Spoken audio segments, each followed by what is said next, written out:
All right. Great. So thank you all for joining us today for our regional meeting in Franklin, Hampden, and Hampshire counties. We're all very excited to be here. Thank you, first of all, to our regional meeting sponsor, Bank of America, for making these meetings across the Commonwealth possible. And thank you as well to our local participating co-hosts. You can see them all here: Wayfinders, the Franklin County Regional Housing Authority, Housing and Redevelopment Authority, sorry, the Springfield Housing Authority, the Franklin Regional Council of Governments, and the Amherst Affordable Housing Advocacy Coalition. We have representatives from each of them here today, and we'll hear from each of them later on in this session. So thank you so much for participating.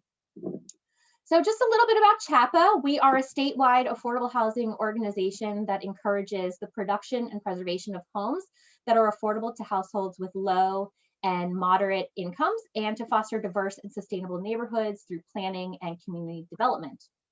For more than 50 years, we have advocated for the expansion. Oh, excuse me, I lost my notes for a second there.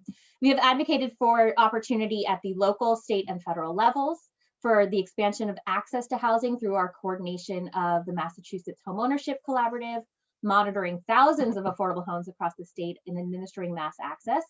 And we also develop the affordable housing field through trainings, forums, our Young Professionals Network, and a mentorship program that we run with the Mel King Institute. We bring together a broad group of stakeholders here at CHAPA, and we believe that together we can build a better future for everyone in the Commonwealth. This is something we've always done in Massachusetts, shaping the future that we want for ourselves. The affordable housing challenges facing our state put us at risk of losing the very things that make Massachusetts so great. And the urgency of the COVID pandemic and racial injustices demand that we rethink who we are and what we want to be as a Commonwealth. The decisions we make now will determine our future, and done well, we can ensure that every person can find an affordable home in the community of their choice.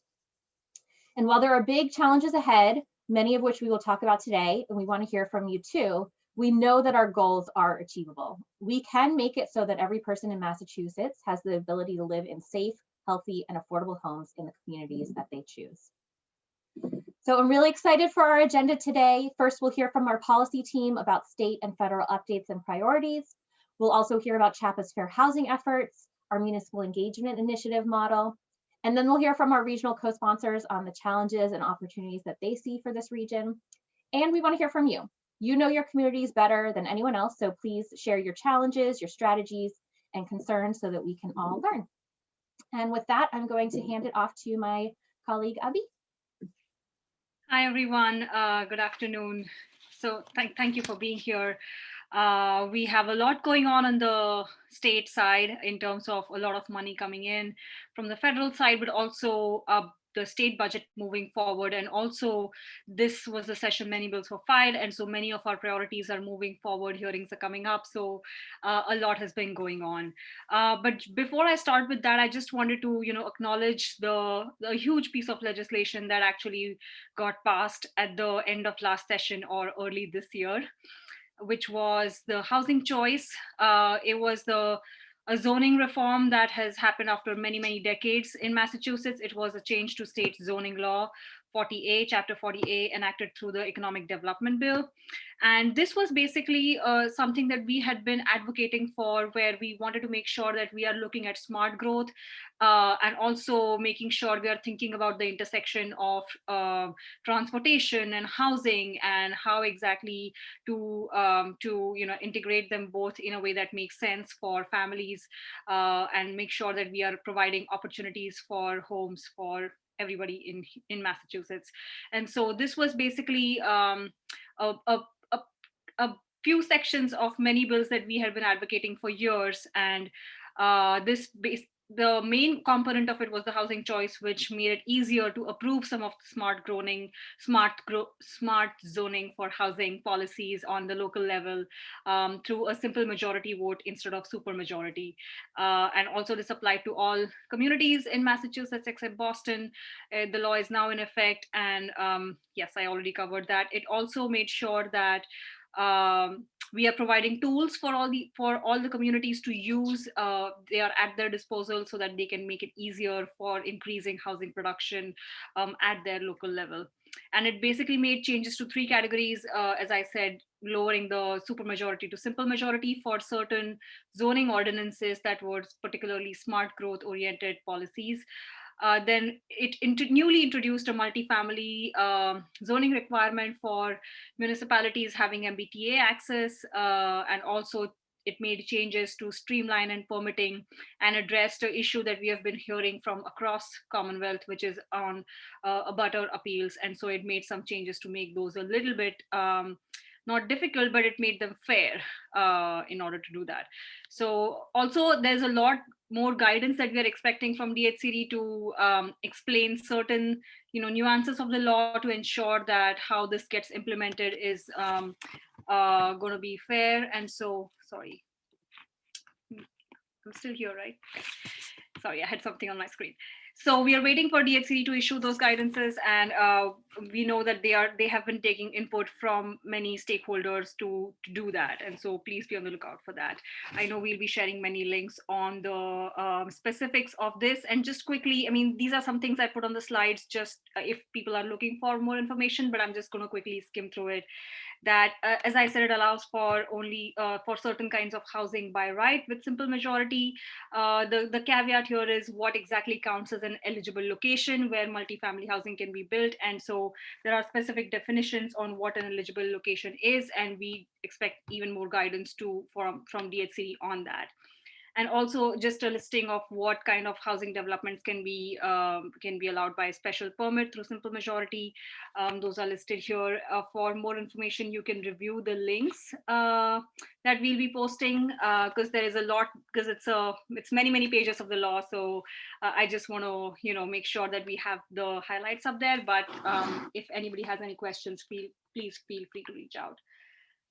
Next, this one we are very excited about, the multifamily zoning. It's still that law requires that each MBTA community has at least one zoning district of reasonable size. Again, what counts as reasonable size is something we are awaiting more guidance on, but it basically requires the district to have some minimum density of units per acre of 15, and that should be half a mile from commuter rail station and other things. So we are really happy that this basically makes communities that should be building more, which have access to transportation, so that their housing and transportation are sort of married together for economic growth and for families. So we are glad this is getting done.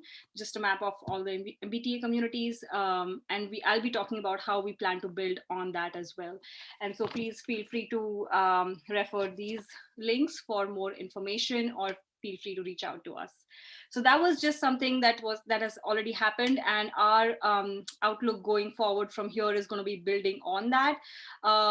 So we have a whole list of affordable housing priorities, and before I jump into that, I just wanted to make sure I put in a plug for the budget stuff, because all these policies also should be accompanied with a lot of housing programs that do support families with low incomes, or who are families that have low wage earners. And so we are very happy to see that through the state budget, we saw increases in housing programs like MRVP, the state rental voucher program, and also AHVP and public housing, which received an increase after many years of stagnant funding.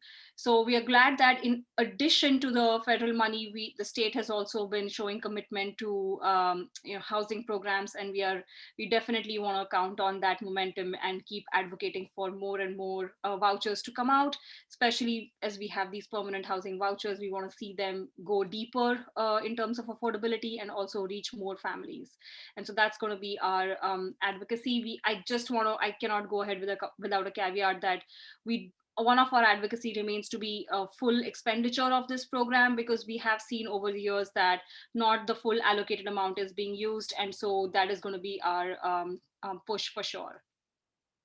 And so moving on to some of our legislative highlights, as I said, we plan to build on the housing choice bill that passed. And just this morning, we had a hearing on our housing production bill, which I have to say went very well. We had great testimony, and thanks to many of the people through MEI and through Dana, and some of you I know have been very supportive of this, and we are glad that we had people testifying in support from across Massachusetts. And so this bill basically looks at including more things like inclusionary zoning under the housing choice, smart growth policies that can be passed with a simple majority. Also doing ADUs by right, requiring multifamily around transportation by right instead of simply to one reasonable district of or zoning for only in that particular district. So we want to see that expand, and that is what we are hoping to build over, codifying MRVP to make sure it is based in statute and not just established through the budget, which makes it more vulnerable every year. And so just making those programs more permanent and ensuring that they are getting fully utilized and reaching more populations. Right to counsel, something that we hope that helps address the eviction crisis as the moratorium ends in a few days. We expect to see that there could be, we could be back or even at a higher rate on how many evictions are happening. And so ensuring that residents with low incomes have a right to legal representation can genuinely balance that dynamic and help address some of the evictions that are happening. We also have a bill that looks at creating resources for public housing redevelopment. We know that that is something, our public housing stock is really old and needs a lot of capital improvements, and any resources that we can leverage can be really helpful, and this bill sort of looks at doing that. And also creating additional revenue for affordable housing, because that is something that we hear from many places, that in order to actually build affordable housing, we need to make the numbers work. And so this is our attempt at trying to get each and every possible revenue that can really help in the development of affordable housing units in many developments. So this essentially tries to do that by increasing the deeds excise on the buying and selling of property. So that is something that we are looking at. We also have a whole host of other things going on, especially on the ARPA funds that I know Ryan will cover.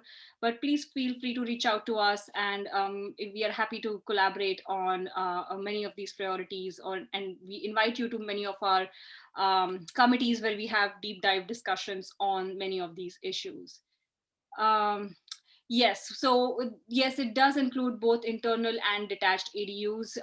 That is what we are looking at, but this is not, again, something that is set in stone. We would like to have more input, and if people feel that it should be one way or the other, we are open to hearing that and incorporating that in our bill as well. And just one more quick thing that I forgot, that we have new housing committee chairs this session. And so that basically provides us a chance to reconnect with housing committee chairs after Rep. Honan being there for such a long time and being such a leader on housing issues. We are excited to have new chairs, but also we are looking to connect with them, and we just want to invite you all to also connect with them to bring forward issues from your community or solutions that work. Bring it to them so they can know about it, and we can that can also help advancing some of the bills that we are looking at. And so we really hope to have this collaborative approach in terms of our state house advocacy, and I invite you all for doing that, and thank you for those who have already been doing that with us. With that, I think I'm going to before I pass it on to Ryan, I know there have been some comments on the ADUs here. So, I mean, in the bill, we don't really ask for a community. There's a question on if there is a process for community input. If you're asking what is CHAPA's process for input, I mean, that's where our committees, we hope we discuss these, language of these bills through our committee work. And that is where we invite people to sort of provide that input. In terms of communities having an input process for whether they should or should not have ADUs, that is something that is not there in the bill as of now, but we can always look at it. And as of now, we are looking at having ADUs simply passed by right to be included in the simple majority process, and not have that be a super majority thing, which it is in many communities right now. Does that answer the question? Actually, I'm just going to quickly unmute and just say, no, I was not meaning, I was meaning that detached ADUs by special permit allows the neighbors, the actual community with a particular development, to have input into design and location and things. I didn't mean not to have them, but to have, yeah, that's what I meant. It Okay. wasn't about each town deciding or not. Okay. It was within a town. And I'm happy to connect with you separately on that, Mary, because we would love to hear more about that.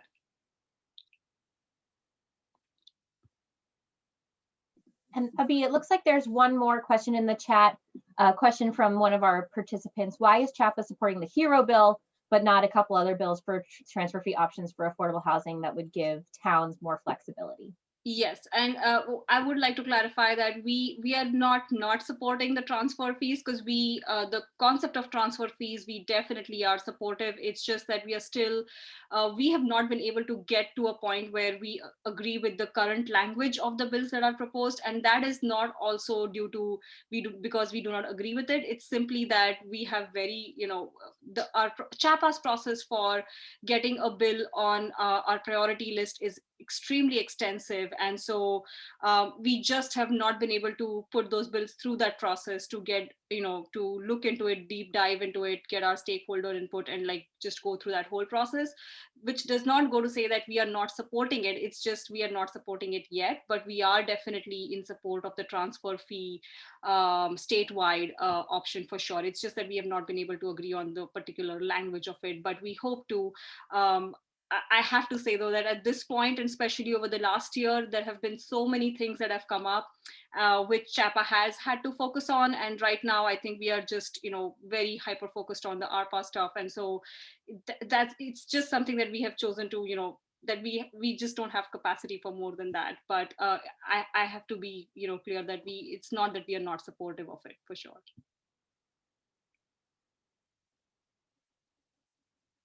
Not yet either. I have to say we don't have a position on the COVID housing equity bill either, for the same reasons that we have just not been able to pass that bill through many of those rigorous processes to make it a priority on our fact sheet. But we welcome efforts, for other groups who want to take that forward, and we are certainly not going to stand in the way or say that we do not support it or something. So it's just something that our focus right now is on production, and we feel that that is where we would do our best work and focus our expertise, or that is where our expertise is in. Thank you so much, Abhi. I think that's it for questions in the chat. So we'll pass it on to Ryan Dominguez to talk about our federal funds. Perfect. Thank you, Dana. Again, I'm Ryan Dominguez. I'm a policy analyst at CHAPA, and I help to monitor all of the federal policies as well as the budgetary process. And as Abhi mentioned, our main focus right now at CHAPA and really across the state are on the American Rescue Plan Act funds that are coming in to Massachusetts.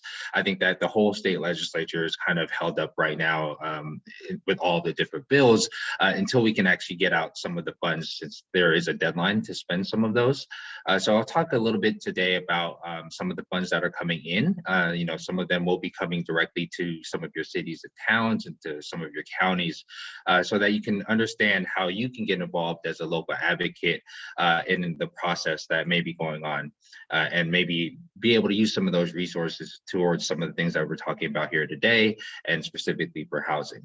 So for the first bucket of funding that you'll see up on your screen, that is the fiscal recovery funds. And Massachusetts is eligible to receive around $5.3 billion in fiscal recovery funds, while cities and towns and counties as well can receive a total of $3.4 billion directly. And this $3.4 billion is separate from the state bucket of $5.3 billion that the state is currently considering. So the funds can be used to support everything from public health, lost revenue, infrastructure, and of course, housing. You may have seen a little while back that the governor came out with his plan and a proposal for these funds, and that included around $1 billion for housing. Specifically, there was $500 million for home ownership and $500 million for rental housing production. Yesterday, the state legislature had a hearing on how to use some of these funds for housing, as well as for workforce development. And at CHAPA, we are pushing for increased funding that is coming out of the ARPA funds. Specifically, we're asking for $1.683 billion in housing resources, which includes the $1 billion from the governor's request. So we're asking for an additional $683 million for things like home ownership, a right to counsel program, and I'll throw into the chat right now our link to some of those priorities so you can see some of the funding levels that we're looking at. So you'll see that some of your local cities and towns will receive fiscal recovery funds directly, and you'll see this on this coming slide. There are millions of dollars that are coming to some of the cities and towns, as well as to some of the counties. I know a lot of the counties don't actually have like a government entity in place. So what will happen is it will be distributed to each of the cities and towns within that county based on need and a formula that is still being determined at this time. So with that said, if you don't see your city or town up here, they will be considered a non-entitlement community, and you'll see that the state has received around $385 million, which will be sent out to your city and town. And I really and highly suggest that you get involved in that process if possible. Contact your city managers, your city councils, and try to see what they are thinking about using these funds for, and seeing if you can have a public process for some of those things. So in terms of the eligible uses, you can advocate for your city or town to use these funds for rent, mortgage, or utility assistance. You can use it for counseling or legal aid to prevent evictions. You can also use it for affordable housing development, as well as for providing services to address homelessness, such as supportive housing. And throughout this slide deck, I've included a number of different links to the U.S. Treasury guidance, which will give you some kind of background and guidelines on what you can actually use this funding for. So you'll see up on this next slide that there are a number of different other housing resources that are coming into the state, and that includes emergency housing vouchers, which are basically Section 8 vouchers that are specifically towards people who are experiencing homelessness, domestic violence, or housing instability. There's also home funds, and there's around $125 million coming to the state, which can be used to create housing and provide supportive services for those who are experiencing or at risk of experiencing homelessness. And again, non-entitlement communities within this are going to receive $36 million, which will be going to different cities and towns across the state. And then finally, there's a homeowners assistance fund, which will help people to pay for their mortgages and utility costs, as well as, to kind of keep them in their homes and avoid foreclosure during this time. And then finally, on the last slide, you'll see that there's emergency rental assistance. And this is really the largest tranche of funding that we've received from the federal government. There's like around $800 million that have come in, and that's been going through our state programs, including RAFT, SHIRA, and IRMA, which have been created during the time of COVID. And so if you know anybody who needs any of this assistance or is facing eviction, we provided links to the state's COVID-19 housing resource and guidance page on the next slide. And this has all of the information that you would need to either get an attorney to represent you in eviction court, how to sign up for emergency rental assistance, and just general guidance for both landlords and tenants during this time. And then on the final slide, a B, and I know my colleague Whitney will talk a little bit about this, but you can get involved with us in a number of different ways. You can contact your state legislature or your local municipal officials to really push them to have ARPA funds used for housing. And then there's a number of committees that you can get involved with to ensure that we're taking your kind of local voice and turning it into policy and into some of our priorities. So with that said, I'm happy to answer any questions that you all might have, or feel free to shoot them in the chat, and I can answer you throughout the presentation as well. And with that, I'll pass it on to Whitney. Thanks so much, Ryan. There's so much to be excited about at this time. So thank you for sharing that. I saw many folks in the chat who indicated that they are excited about ARPA funds and funding relief coming into the community. So thank you for sharing those details. I'm Whitney Demetrius. I'm the Fair Housing Engagement Director here at CHAPA. And I'm excited because here at CHAPA, we not only are being intentional about the internal work we're doing around fair housing in terms of our programs, but certainly our policies, as well as when working with you all as our partners.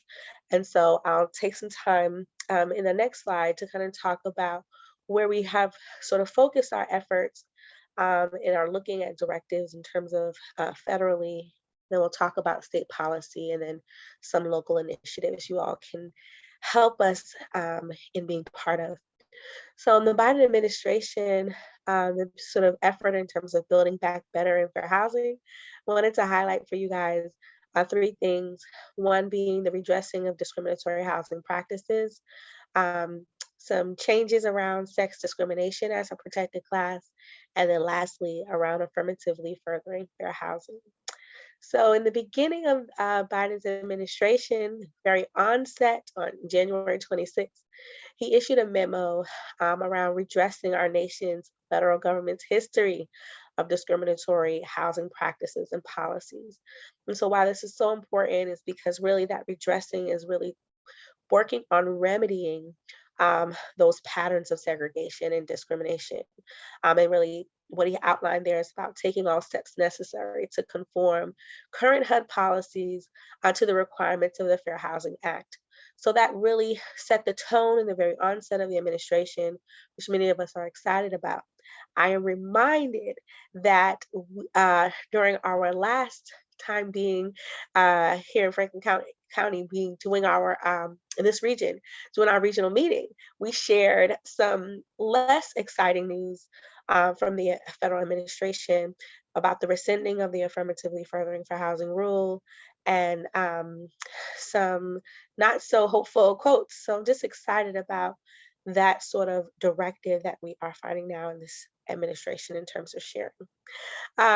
Next, I wanted to talk to you about a little bit about the memo that was issued February of this year. The following month, a memo on sex discrimination, which really expanded sex as a protected class, which previously was really defined as male or female, to also include sexual orientation and gender identity.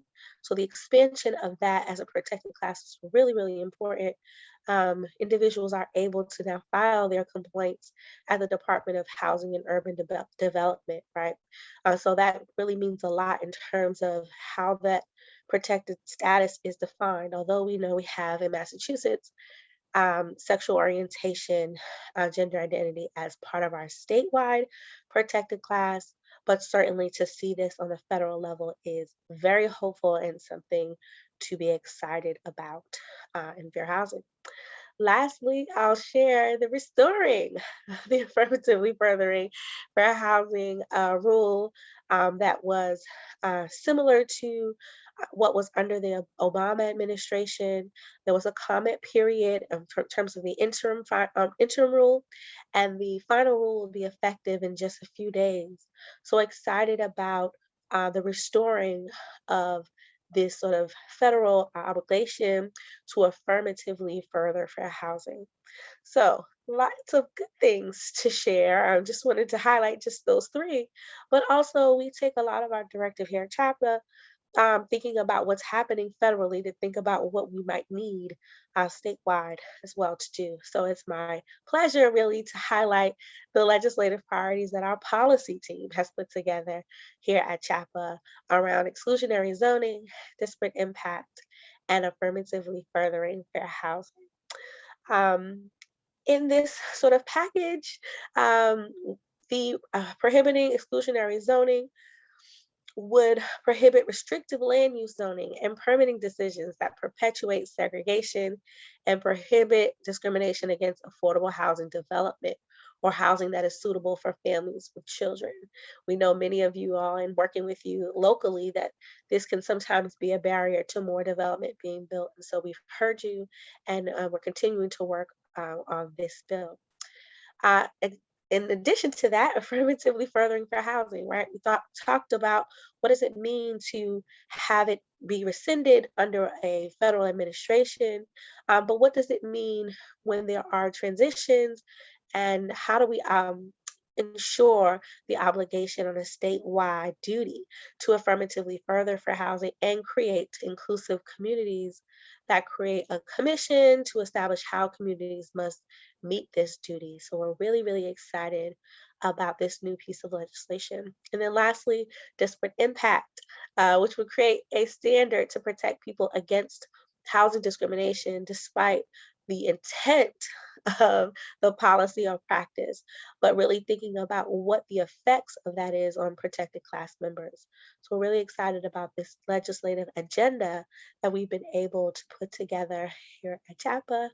But again, there are local initiatives that you all are doing and can do across the Commonwealth, right? For housing commissions and committees, human rights commissions, there's diversity and equity inclusion officers, and positions that are rising more recently, and other like organizations and roles that are working to address fair housing through education and outreach, through providing assistance for people who've experienced discrimination on the ground, and then certainly local and state policy advocacy to promote open communities, open and welcoming communities. That work is so important.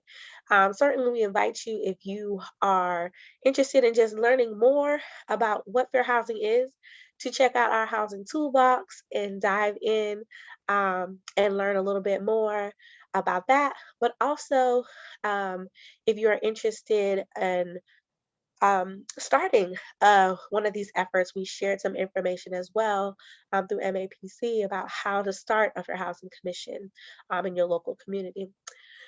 Lastly, I'm excited that we have revitalized our CHAPA Fair Housing Committee. So since last year we spoke with you, this is our our newest committee, and we meet periodically, bringing together stakeholders like yourself across the state to work on fair housing issues, to serve as a place for information sharing, for working on these pieces of legislation, right, helping us get it right, coordinating our efforts together, and educating ourselves and others. So we invite you as well, if you are interested in joining, to please, please, please take the opportunity to go to that link and join our efforts as well.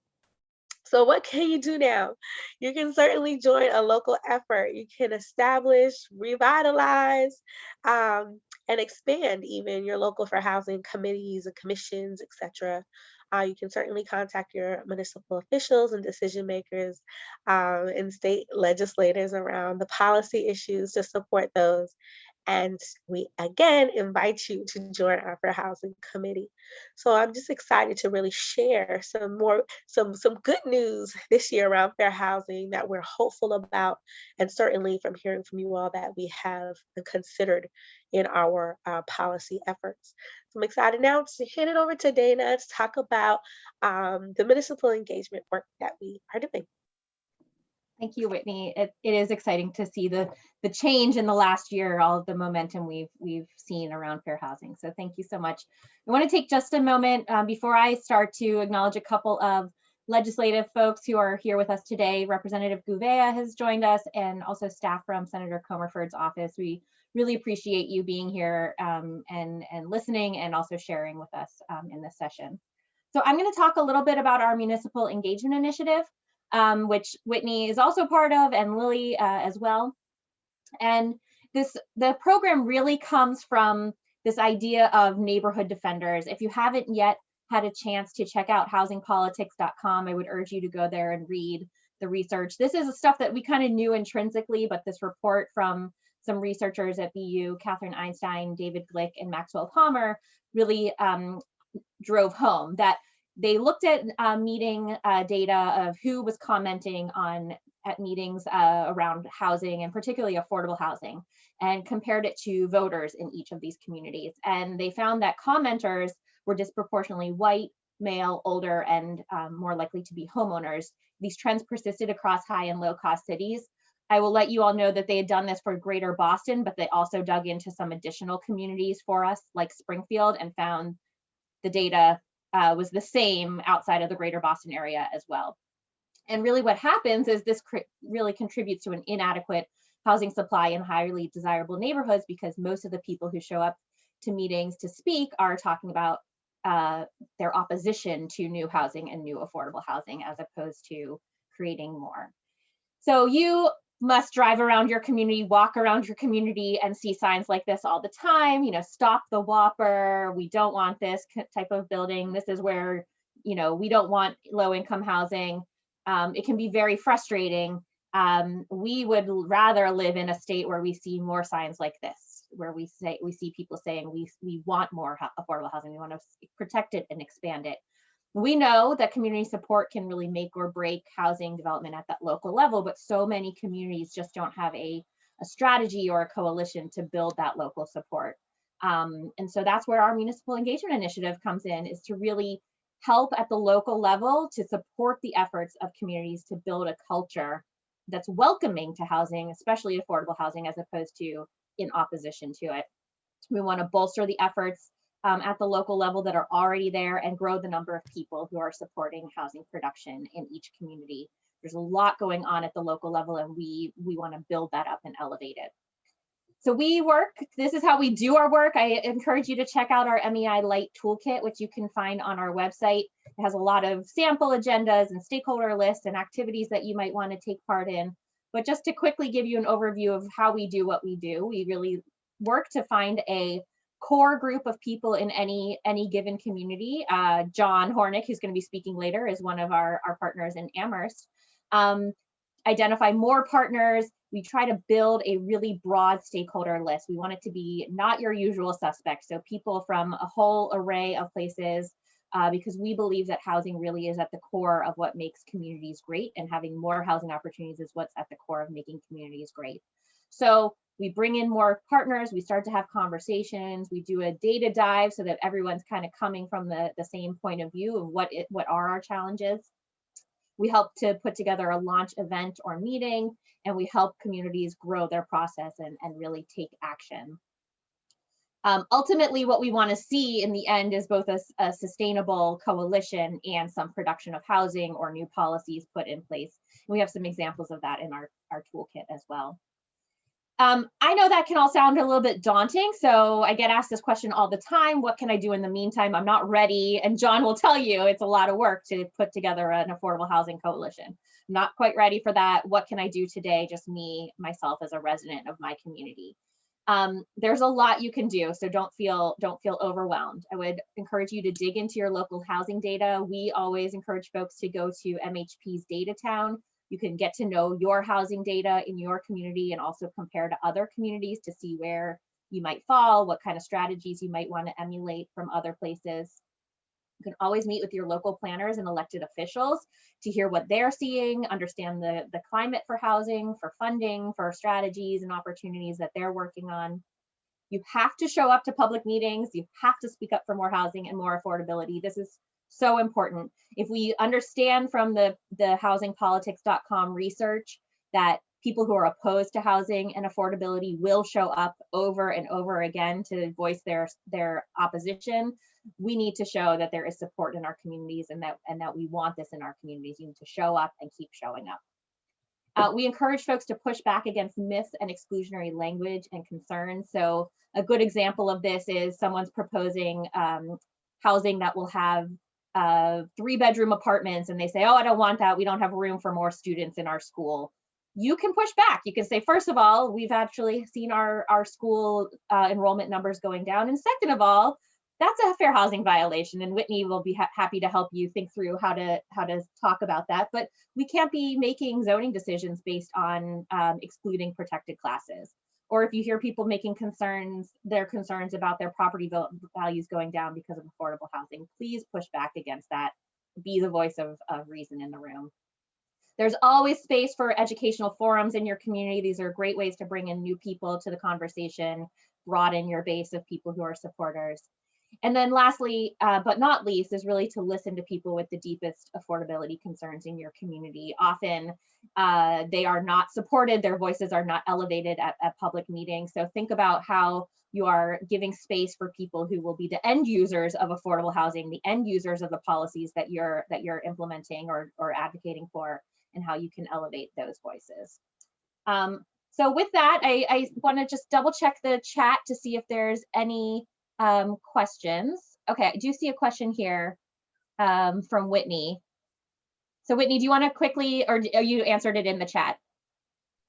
Yeah, I tried to answer in the chat. I had a question about our disparate impact policy and whether we're considering local preference in that. And that's certainly part of our conversation.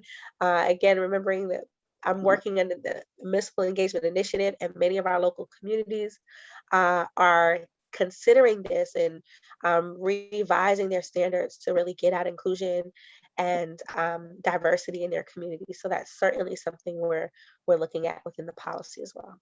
Excellent. All right. And I don't see any other questions.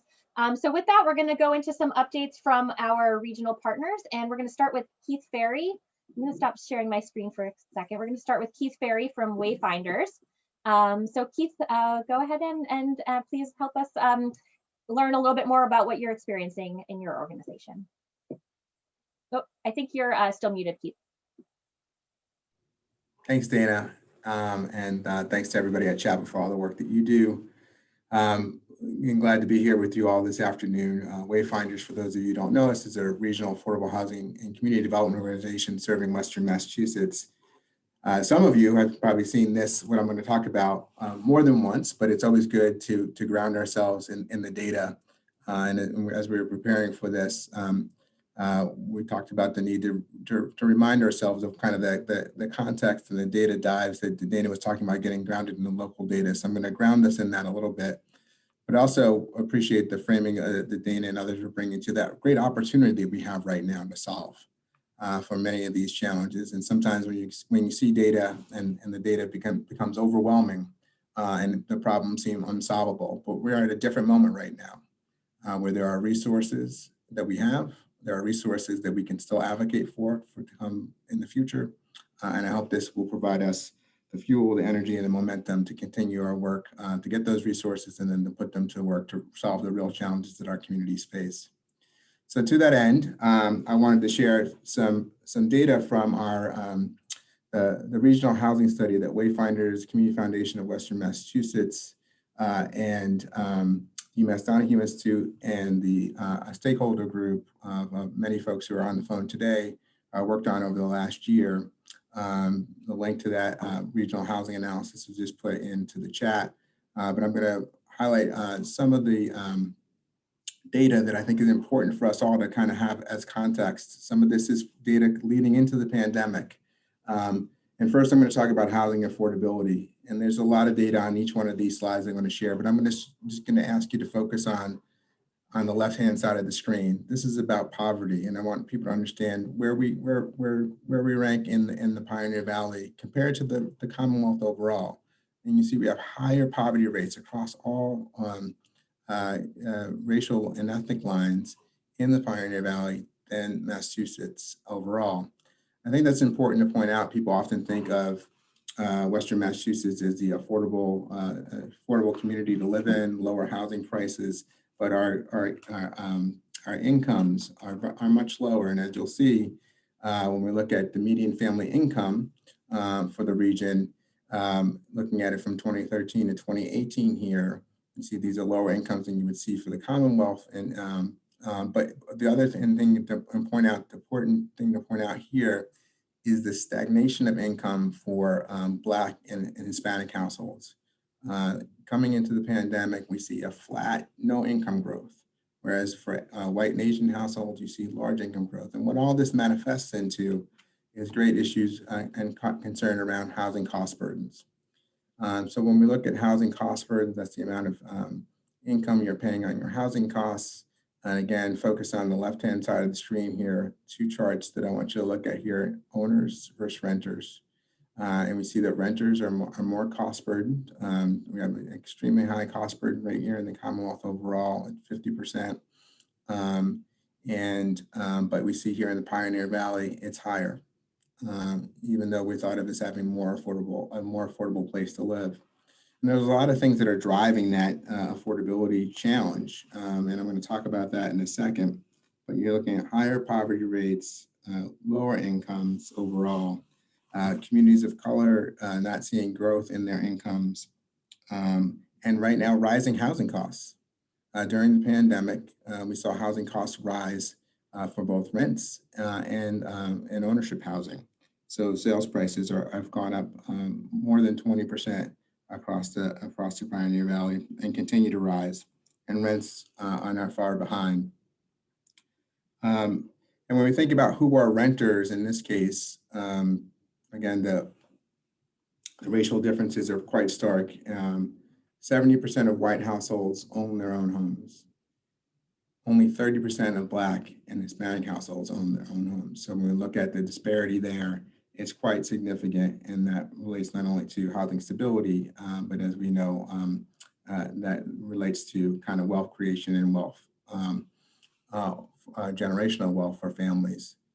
I also want to point out that when we look at extremely cost burden or severely cost burden households, again, the Pioneer Valley leads the Commonwealth indicators for that. That's households paying more than 50% of their income for housing costs. And as my colleagues from Franklin County often remind me, you have to add in transportation costs here as well. And it gets even worse given the transportation challenges we have in our region. So that's a little bit on affordability. And then on supply, two charts here layered on top of each other, one for ownership housing and rental, and the second for rental housing. And what you're seeing is a convergence of lines around vacancy rates. So the housing that we have, there's not a lot of vacancy. In the past, many people thought, especially in certain communities like some of our gateway cities, that there were high vacancy rates. Those vacancy rates have come down substantially post the Great Recession and are now basically in line with the Commonwealth overall. So ownership housing right around 1% for vacancy rates, and rental housing, you're talking of converging around that 4% number. So very low vacancy rates in the region overall. And we haven't been building enough housing. We haven't been building enough housing for decades. And the result here is a housing supply gap. A housing supply gap that, according to the UMass Donahue Institute's projections here, is about 11,000 units now, and is anticipated to grow by 2025 to about 19,000 units.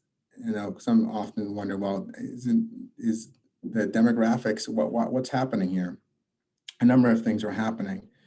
Yes, this is not a rapidly growing region in terms of population growth.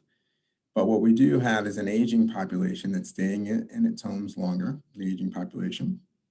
And then we have a millennial generation that are looking for new housing opportunities. So those two major demographic groups, and we haven't been producing enough. And so you can get to this point of losing or not having enough supply. We also have some properties that are going into functional obsolescence, and we have a very old housing stock in the region as well. So there's great need to do much more in terms of production.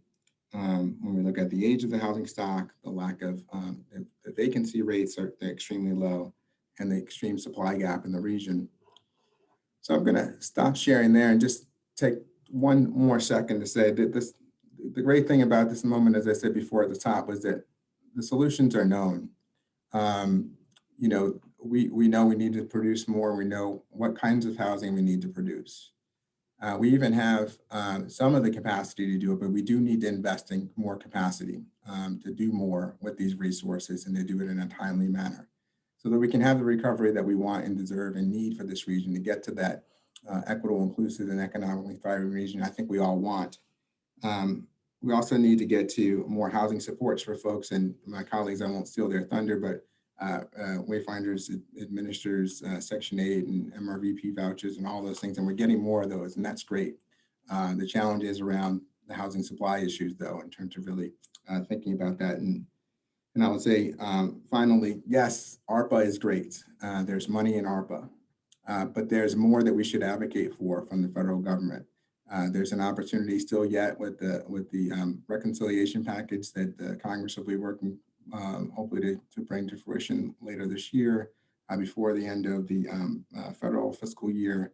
And I think we also need to make our voices known, not only locally, but to our congressional delegation to really put housing at the forefront of investment in that reconciliation package to go along with the the great down payment that ARPA is to drive us forward.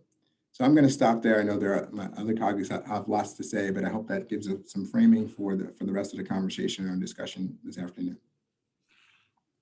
Thank you, Keith, so much. It was really informative. I don't see any questions in the chat, but I see a lot of affirmations of what you're showing, the data. People are seeing it in their experience. So I really appreciate that, but also appreciate all of your work that you guys are doing at Wayfinders.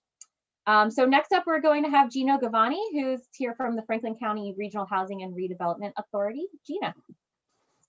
Thank you, Dana. Hi, Gina Gavoni, Franklin County Regional Housing and Redevelopment. Just briefly, I want to thank Keith and Wayfinders for their leadership with the housing study. It is wonderful data to have. I'm happy to know that it's being updated.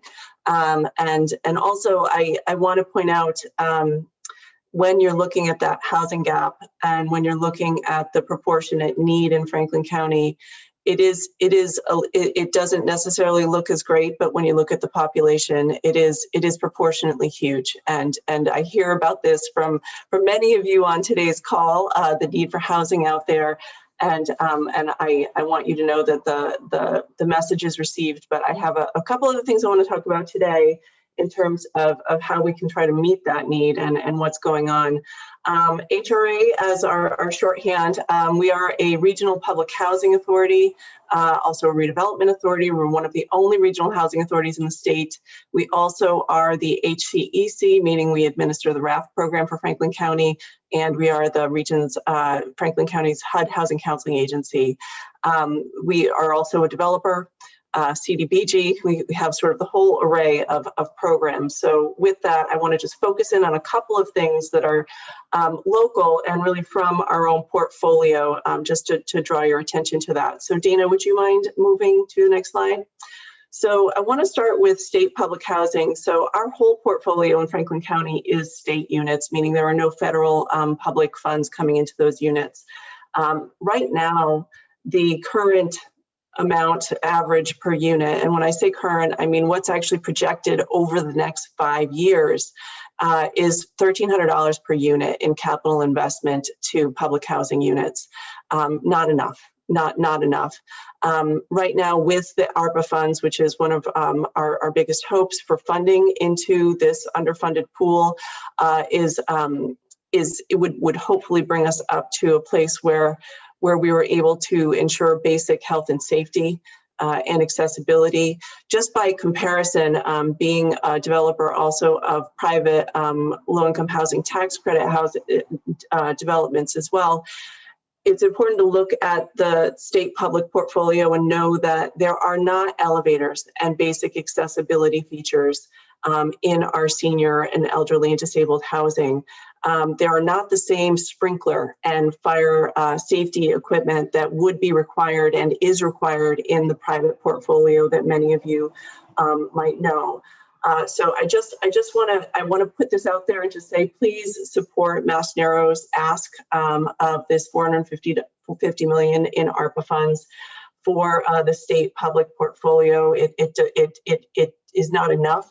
The backlog that is estimated here is just a semblance of what is really there based on what I see in our own portfolio, but couldn't advocate for that strongly enough. We want to make sure that everyone that we're putting into housing, regardless of it's public or private, is getting a quality and safe unit. And with that, Dana, if you would move on to the next slide.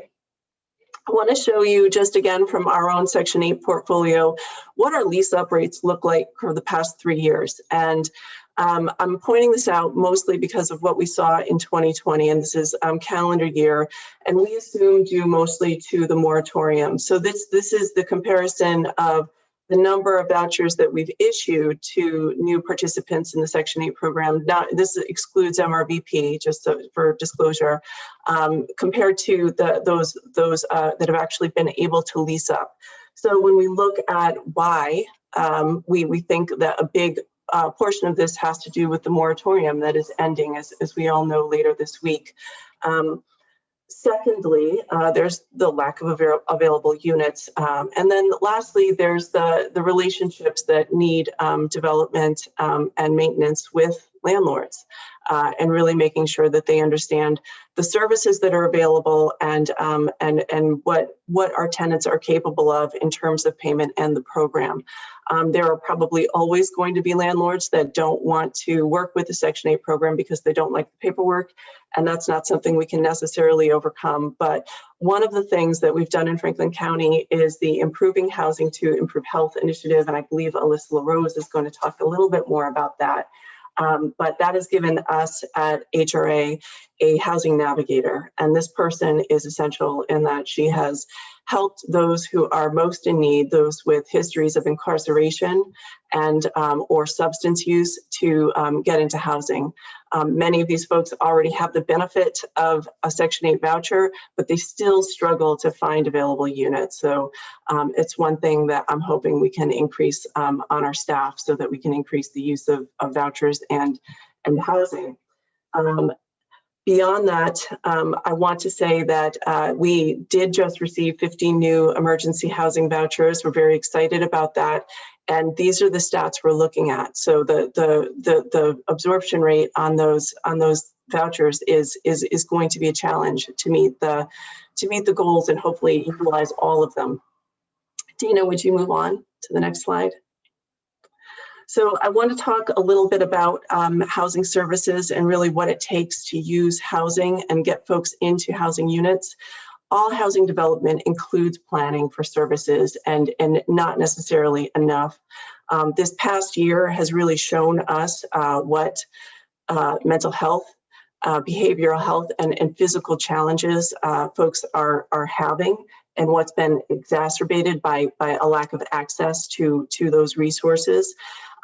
Coordinating needs, particularly in a rural community, is very challenging. And one of the things that we want to continue to advocate for is the marriage of funding applications, so that when we're looking at new housing, we're also able to work with service providers that are able to access those ongoing funds that are needed to provide supportive services to the residents in our housing. So with that, I know we have a number of other folks who are going to be speaking today. I just wanted to leave you with that. Thank you so much, Gina. And I think some really good calls to action for what folks can be doing going forward to support the work you are all doing. So we're going to move on to a dynamic duo. We have both Nicole Kane and Denise Jordan joining us from the Springfield Housing Authority. So we'd love to hear from you next. Thank you. Thank you. Good afternoon to all. And we would like to thank CHAPA for convening us for this afternoon's forum.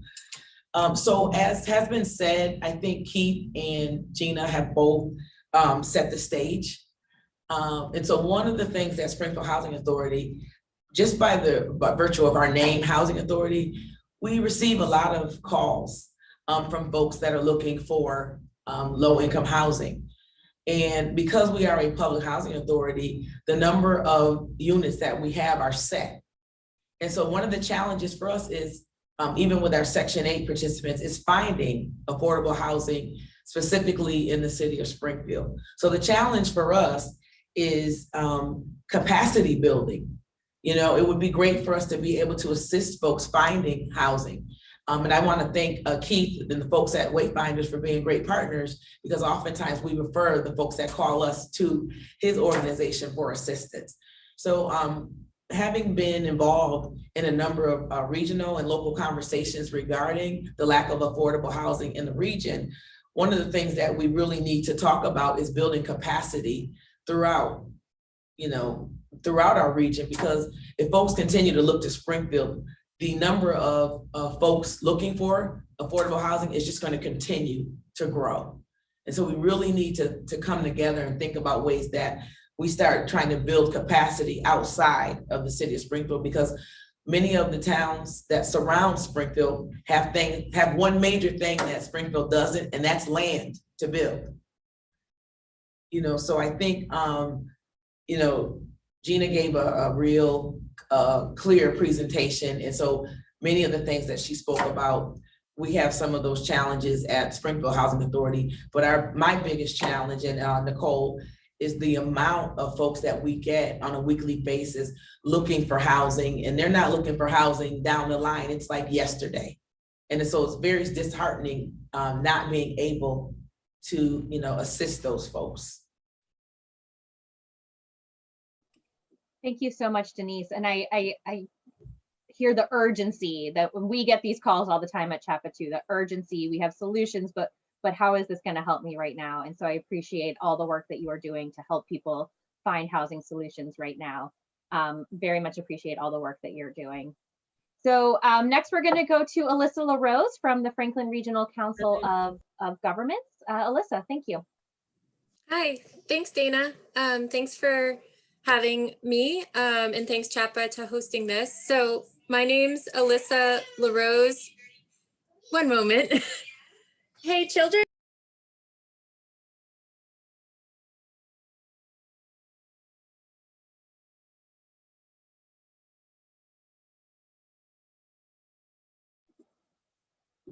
Just one second. I can tell just asking children to be quiet. Thanks, Alyssa. So sorry, that was bad timing. They've been so good. Not at all. Never, never. So yeah, I'm home with 2 children today because one of them spiked a fever last night, so they couldn't go to camp today. But anyways, I'm so sorry. So my name's Alyssa LaRose. I'm a senior planner at the Franklin Regional Council of Governments. We serve as the regional planning agency for Franklin County. So I'm really excited to share kind of the rural small town perspective, which also has really, there's also a lot of overlap with some of our needs and challenges in some of the urban areas in Western Mass. And I'm learning more and more about that through some of the work that we've been doing. So that's been really, really interesting. So Dana, if you want to go ahead and go to the next slide, can you please move the kitty? So I won't go into this too much because Keith did a great job of talking about kind of how income and wages in our region play into our housing challenges. So in Franklin County, we consistently have lower wages than other areas of the state. And these incomes shown here on the chart are pre-pandemic and represent some of the top employment industries in our region and what folks tend to make. And you can see that there's a gap in terms of affordability between housing costs and incomes earned. And that's growing during the pandemic, especially we can see that in the homeowner market, as already mentioned. But rents also are going up. And we know that folks working in some of these lower wage industries have been hit hardest during the pandemic. So it's even harder. So you can go to the next slide. So in terms of rural areas, a really great report came out this spring from the Federal Reserve Bank of Boston that analyzed rental affordability in rural counties in New England. And this just kind of highlights again the impact that low wages and incomes have on rental affordability, and that this has actually gotten worse over the years because our incomes have been pretty stagnant and have not increased to make up for the increase in housing costs. This also plays into our supply and lack of supply, because when you have low wages, you have to charge lower rents, and you can't create new housing stock because you can't recover the cost of developing that housing with the rents that we can charge. So that just plays into this kind of downward spiral in a way of, losing population because we don't have housing. You can go to the next slide. And so we're definitely interested in the ARPA funds and excited about maybe some new ways of how can we use those funds in rural areas to really meet our needs, because some programs now, the way they're set up, it makes it really hard for us to access. We have less capacity. That's come up with other folks in the presentations so far. And we're not as competitive for some of these funding sources. So one example is just the CDBG funding from HUD. our region doesn't get, our rural towns don't get automatic funding. We have to apply competitively for that. But we have limited staff capacity to do that. And we do that regionally through the Regional Housing Authority, who does a great job at helping our towns access those resources. We also struggle with the production side of things because of economies of scale, where we typically aren't looking at 50 unit or 100 unit developments. That doesn't make sense in our market or in our communities. And so it makes it harder to access those funding sources. So you can go to the next slide. So again, despite all the challenges, which we know we have lots of challenges, we are doing a lot in the region, in our region. These are just a few examples. We have 33 units of affordable senior housing under construction now in Sunderland. That's through Rural Development Inc., which is Gina's development arm. We have towns that are working with the Attorney General Office's Neighborhood Renewal Division to bring vacant units back online.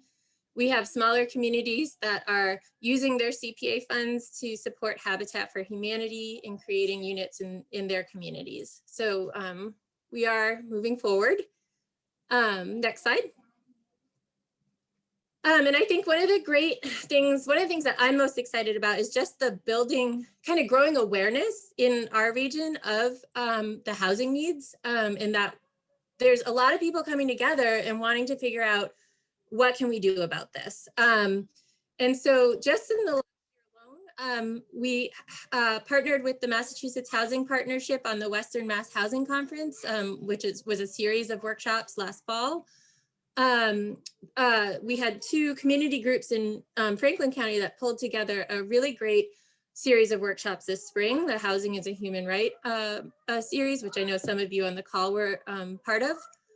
And then the Improving Housing to Improve Health project is a project that my organization is involved with, as well as CHAPA, the Opioid Task Force of Franklin County and North Quabbin, Community Legal Aid, and the Regional Housing Authority to really try to reduce barriers and increase access for some of our most vulnerable population, those with incarceration or substance abuse. And so all of these things are really exciting, and we're learning a lot. You can go to the next slide. And exclusionary zoning was mentioned earlier. This is an area that I work in more on my day-to-day work with municipalities. These are just a couple examples. The town of Buckland, which has a population under 2,000, the planning board's been working on addressing some zoning barriers to housing for the last few years, and we're looking at hopefully going to a special town meeting this fall. In Montague, they did a comprehensive zoning change a couple years ago that included a lot of housing related changes, and it already results in new housing units. And just to illustrate some of our challenges, that even in towns that are doing all the right things, that are putting public resources towards redevelopment and kind of the smart growth development that we want to see, that 14-unit mixed-use building that was planned for downtown Turner's Falls, the developer was not able to secure financing for the housing component. And so it's now going to be a retail and office building without the housing, which is, again, downward spiral. It's very frustrating. You can go to the next slide. So another thing that I'm really excited about is I think we do a great job in our region of working together and working regionally and collaborating. And so moving forward, I think we'll need to do more of that to try to create some solutions to these problems. This is just one example from this past year where I was able to work with the Regional Housing Authority on looking at how to supplement CDBG rehab funding to really better meet the needs in our region. The town of Orange was happy to take the lead on an application for funding because they see that this need in their own community and are happy to, help bring this funding to the region for other communities as well. And we spoke with some gateway cities. We spoke with Springfield and I spoke with Greenfield on some programs that they're running. And kind of, we modeled it after that, but with a more regional rural approach. So we learned a lot from those communities. We don't know if we'll get this funding or not. We're still waiting to hear, but even the process of going through the application and kind of working all together was really great. And now we have a model that, you know, maybe we can find other funding for. So that's my pitch. Thank you. Wonderful. Thank you so much, Alyssa. And I will say for myself, it's been a pleasure working with FERCOG. We are working in several communities throughout the region. So if you're interested, Greenfield being one of them, Irving another. So if you're interested in getting involved with the Municipal Engagement Initiative in the Franklin County area, please be in touch with me, Whitney, or Lily. And last but not least, for our regional partners, we're going to go to John Hornick from the Amherst Affordable Housing Advocacy Coalition. It's been really exciting to work directly with John. Whitney has been working the most closely with this group, but John, thank you so much for joining us. Thank you, Dana. And it's been interesting to listen to everybody else. We clearly share the same kinds of problems that occur elsewhere in the Pioneer Valley from Springfield up to Franklin County. I don't envy my Franklin County colleagues having to work town by town.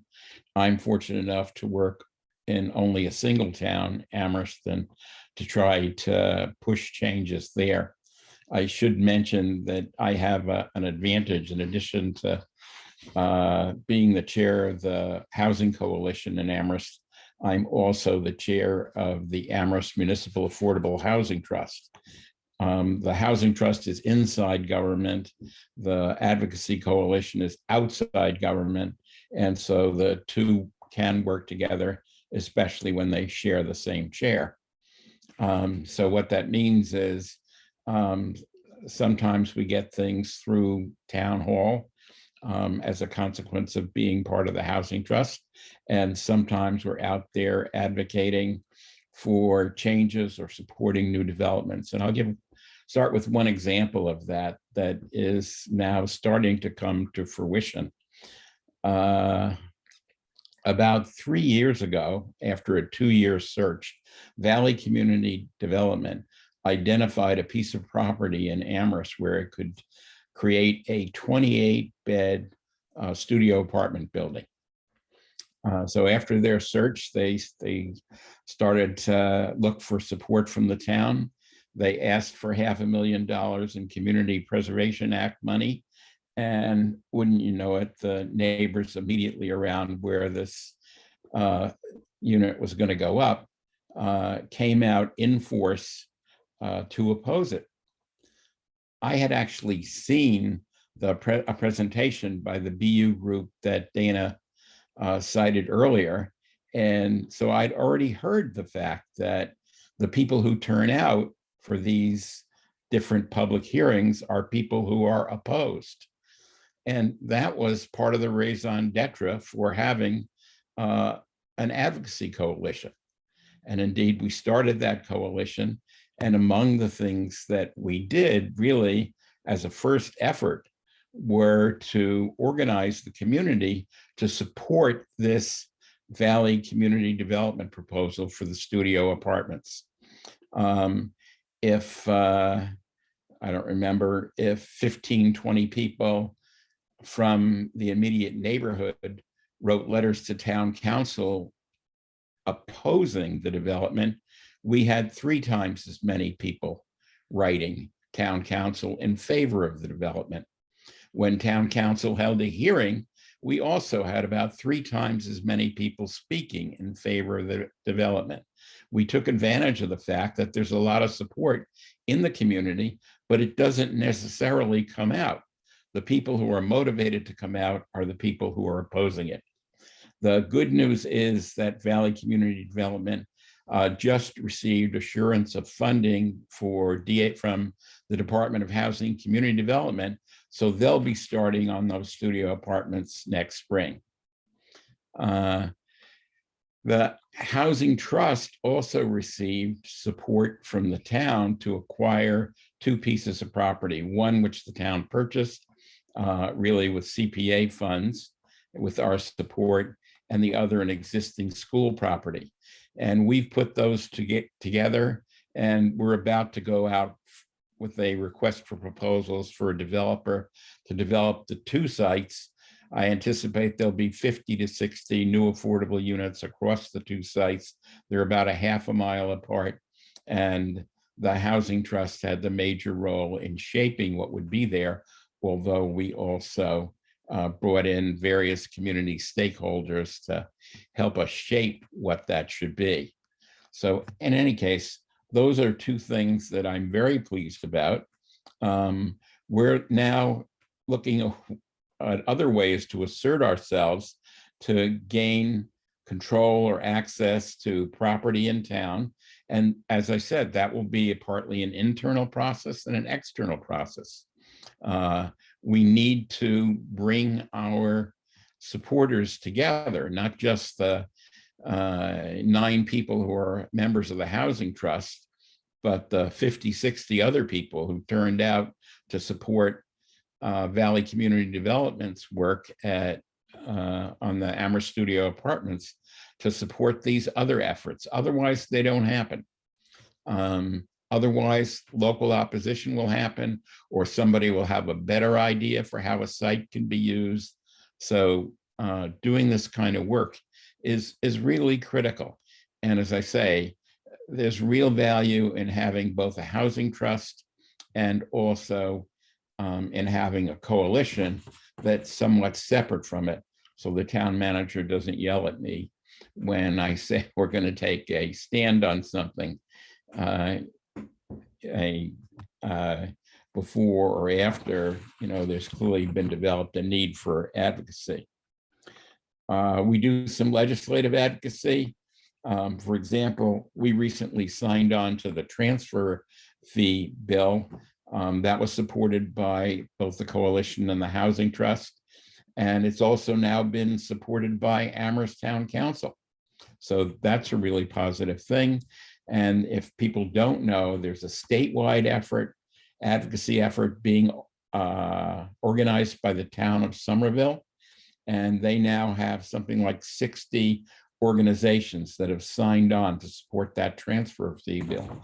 And I think it's a really important way for us to be able to get local money to supplement what happens with state money. When you have a developer, a not-for-profit developer who wants to go in and ask for money from the Department of Housing and Community Development, it's important to be able to show that the locality has some skin in the game, that they have some money, that they're also contributing to this. Mostly we rely on Community Preservation Act money, but we're now trying to find other resources that we can use as well. And this transfer fee could turn out to be very valuable if it's passed by the state legislature. So I would urge other people to support that. I don't have her email at hand, but the person who contacted me was Ellen Schachter, who's head of I think it's the Department or Division of Housing Stability in Somerville. And I see Dana's going to put her email address in the chat because it's probably more accessible to her than it is for me at the moment. We did a COVID-19 emergency rental assistance program for about a year. And that was an exciting thing to be able to do. We took CPA money that we had in the trust and applied it to that. We also got some CARES money for that. And that was quite successful, although we had a real reduction in the number of people applying in the last 3 or 4 months before we ended the program in June. And that's because Wayfinders was doing a great job in recruiting people needing emergency rental assistance in Amherst and elsewhere in our region. So thanks, Keith, for that. I do appreciate it. Those are just a few of the things that we've done. And each year we kind of come up with something new to do, mostly because we heard about somebody else doing something that seems interesting. And the thing that we're looking at now that will be new for us is finding a way to use ARPA funding to extend our reach with affordable housing. So I'll stop there, Dana.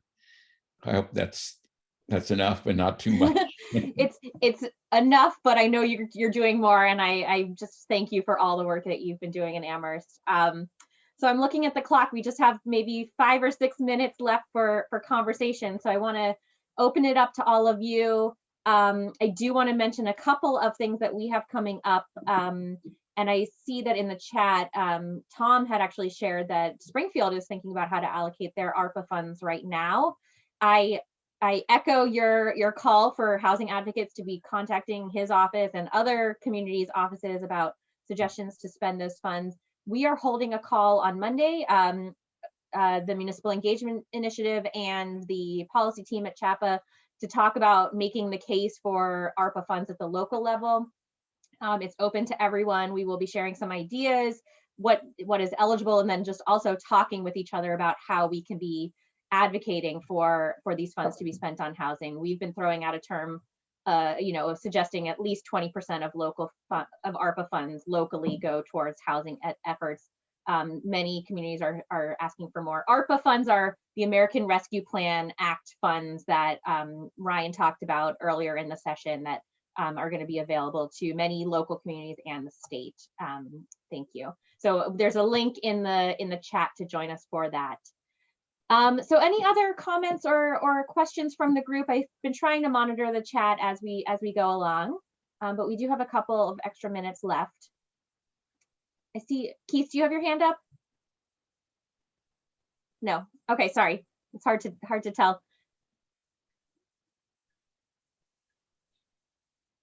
Excellent. I think we've been keeping up with it as we go along, so we may be able to end this session on time. So just a couple of things to leave you with before we go.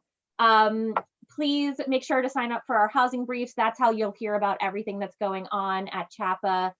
Please don't hesitate to reach out to any of us in the Municipal Engagement Initiative team about getting some advice on what you're doing. Lily shared in the chat that she has office hours. It's a great place to start a conversation with what you might want to be doing locally.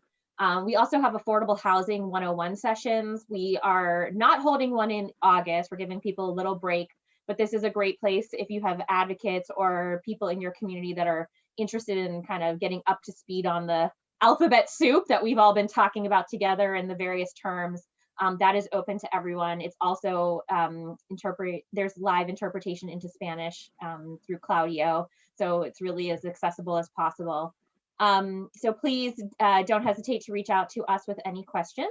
So thanks once again to all of our regional sponsors, and thank you to Claudio for the translation. And like I said, we will be sharing an email with the slide deck and all of these different ways and items that we've shared in the chat so that you can stay engaged. And I do see also a couple of things happening in the chat. Thank you. Yes, Keith, thank you for raising the Housing Navigator and the link there. We're really excited about that. And thank you, Pamela, for sharing information on the Network to End Homelessness. We really appreciate all of you for the work that you're doing. So have a great day, and we'll hope to see you all soon.